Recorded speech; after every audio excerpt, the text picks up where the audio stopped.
Comment j'ai réussi reçoit ce matin Jordan Chiche. Bonjour. Bonjour. Vous êtes président, fondateur de Patchwork. Vous proposez des bureaux et des espaces de travail en coworking. Vous êtes implanté exclusivement dans le centre de Paris. Vous avez délibérément choisi de ne pas vous implanter en petite ou en grande couronne parisienne. Pour quelle raison ?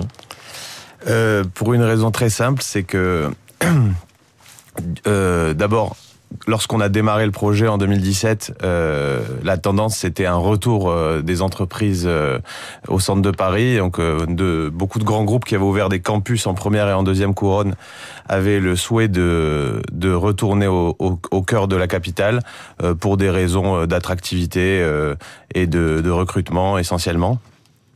Et de ce fait, lorsqu'on a voulu ouvrir notre premier pilote, on s'est dit que le faire au cœur de Paris, là où se concentrait une majorité de la demande en Île-de-France, c'était plutôt une bonne idée. Vous travaillez presque uniquement avec des entreprises et pas avec des indépendants, là encore, pour quelle raison ? C'était un choix au départ, donc on a bien étudié le marché avant de se lancer, notamment sur les marchés anglo-saxons, et on s'est aperçu que ces marchés qui étaient un peu plus mûrs que les nôtres avaient déjà séduit de grandes entreprises. Donc nous, assez stratégiquement, pour des questions de durée d'engagement et de portefeuille client, en fait, de qualité de portefeuille client, on allait plutôt s'orienter vers les grands groupes ou les entreprises d'une certaine taille. Alors justement, qui sont vos clients ? Est-ce qu'il y a un profil particulier du fait notamment de votre positionnement haut de gamme ? On a donc tout type de clients d'un point de vue sectoriel et ça va donc d'entreprises cotées ou filiales d'entreprises cotées à des grands groupes ou même des scale-up, donc de la tech. On va dire le point commun entre toutes ces entreprises, c'est leur besoin de flexibilité en général pour des bonnes raisons, c'est-à-dire de croissance, et leur besoin de consommer du bureau de manière plug and play. En nous déléguant la gestion de l'intendance, on va dire. Voilà. Ouais. On va parler de votre modèle économique. Vous n'êtes pas propriétaire des bâtiments, vous louez ces locaux auprès de bailleurs, de sociétés foncières notamment, et vous les commercialisez ensuite comme espace de travail pour les entreprises. Comment est-ce que ça fonctionne ? Alors écoutez... C'est quoi, un office manager XXL ? Exactement, on peut dire ça, tout à fait. On est le partenaire de grandes foncières, de propriétaires institutionnels, qui donc achètent de l'immobilier comme un actif prime et qui souhaitent avoir une récurrence de revenus et une visibilité sur leurs revenus le plus long terme possible. Nous, entre guillemets, on fait le lien entre un utilisateur final qui a pas du tout le même calendrier que le propriétaire, à savoir qui, lui, veut pouvoir revoir sa copie immobilière le plus fréquemment possible. Et donc, on arrivait dans des marchés où on avait des bailleurs qui exigeaient des 6 ans et des 9 ans fermes d'engagement et un client qui avait, lui, besoin plutôt de 12, 24 ou 36 mois. Et on fait le lien entre ça, voilà. Spontanément, on se dit que les sociétés foncières avec lesquelles vous êtes partenaire auraient intérêt à louer leurs bâtiments directement, ça leur assurerait de meilleures marges. Quel intérêt elles ont de travailler avec vous ? Alors, la première, c'est que on a, si vous voulez, donc la faculté de commercialiser plus rapidement, puisqu'on a des équipes commerciales et on a un portefeuille client assez dense.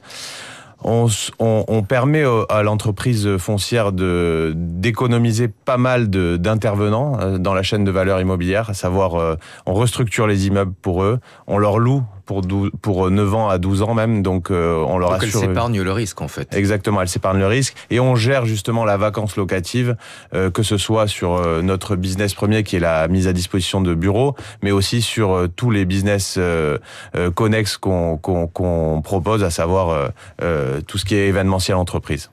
Comment se porte aujourd'hui le marché du coworking ? Certains acteurs de ce marché ont connu des difficultés ? Tout à fait. Et pour des raisons qui leur étaient propres. Oui, je pense. Alors, le marché parisien, c'est un marché qui se porte très bien depuis longtemps, et je parle de Paris intramuros. En première et deuxième couronne, c'est complètement différent. La vacance locative fait que l'attractivité du modèle est moins forte. Mais voilà, on va dire que les caractéristiques de Paris et le fait que c'est un marché qui ne crée pas de mètres carrés de bureaux depuis déjà des années fait que la pression de la demande est plutôt un élément positif pour nous. La grande tendance de ces dernières années, c'est le télétravail. Beaucoup d'entreprises sont en train de faire marche arrière. Qu'est-ce que ça change pour vous? Est-ce que c'est une opportunité? Alors, le télétravail en soi, c'était une opportunité au départ, à savoir que lorsque les entreprises ont opté pour le télétravail, notamment après la crise du Covid, elles savaient pas encore jauger la bonne dose de télétravail qu'elles allaient mettre au sein de leurs organisations. Et du coup, elles avaient besoin de flexibilité au niveau de leur espace de travail pour pouvoir, le cas échéant, s'adapter.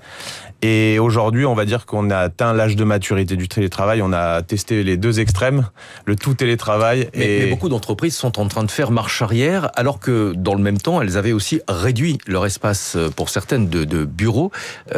Du coup, est-ce qu'aujourd'hui, il y a des entreprises qui frappent à votre porte et qui vous disent on a des salariés qui reviennent à Paris et on a besoin de les faire travailler quelque part? Oui, tout à fait.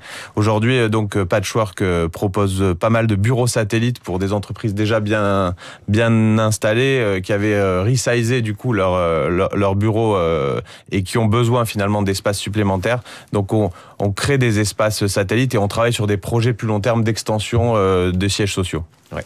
Un dernier mot sur la situation politique et économique du pays. Est-ce que ça vous inquiète justement sur la dynamique du marché du travail en France? Disons que je peux pas me réjouir de ce qu'on entend aujourd'hui, évidemment. Mais en tout cas, comme pour la crise du Covid, en général, les entreprises qui proposent de la flexibilité aux autres entreprises tirent leur épingle du jeu, et on l'a déjà observé par le passé et on est en train de l'observer, à savoir que dans l'incertitude, on a des engagements qu'on veut le moins long possible, et donc du coup, nous, on propose cela et ça fonctionne plutôt pas mal. Mais est-ce que la dégradation du climat social en France agit comme un repoussoir aux yeux des entreprises étrangères? Certaines sont intéressées par des projets d'expansion en France, elles peuvent éventuellement vous solliciter. Forcément, des mouvements bloquons tout, ça n'incite pas les entreprises étrangères à s'implanter en France. Nous, on a déjà vécu ce genre de situation avec la crise des Gilets jaunes à l'époque.